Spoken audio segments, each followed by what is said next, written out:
3000 ans avant Jésus-Christ, plusieurs dieux se sont incarnés en hommes.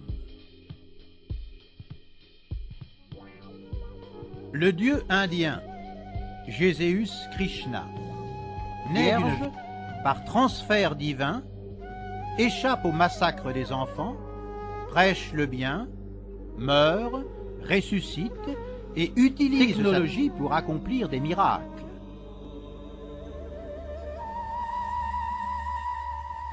En Grèce, le dieu Dionysos visite le royaume des morts, transmute l'eau en vin, meurt et ressuscite.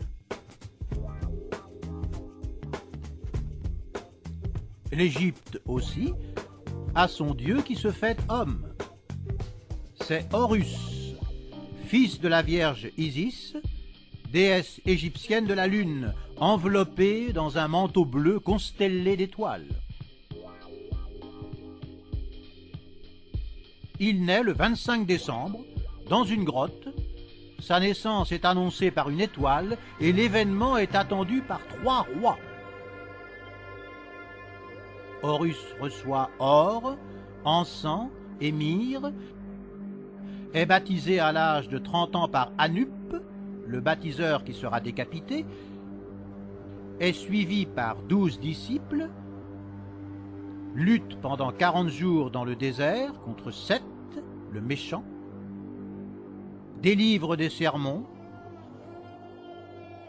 meurt, ressuscite après 3 jours et utilise sa technologie pour ressusciter El Azarus et marcher sur l'eau.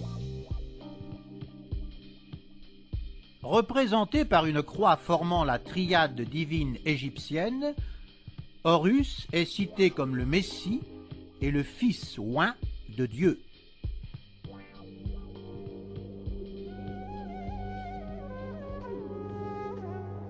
Aux alentours de l'an 0, Yahvé est encore l'Élohim du peuple hébraïque. Mais avec l'occupation romaine de la Palestine, il craint d'être chassé par les Élohim des Romains, plus puissants que lui. Il ourdit alors une rébellion juive contre les Romains. Il ordonne à son archange, Gabriel, de greffer l'ADN Elohim sur des femmes afin que celles-ci génèrent des hommes supérieurs.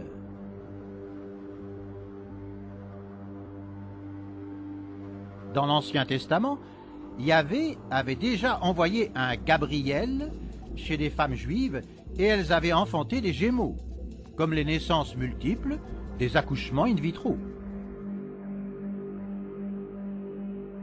Maintenant, Yahvé ordonne à Gabriel d'intervenir sur la cousine de la Vierge Marie, Élisabeth, qui génère Jean-Baptiste, et sur la Vierge Marie, qui génère 2 Gémeaux, Yeshua et Thomas.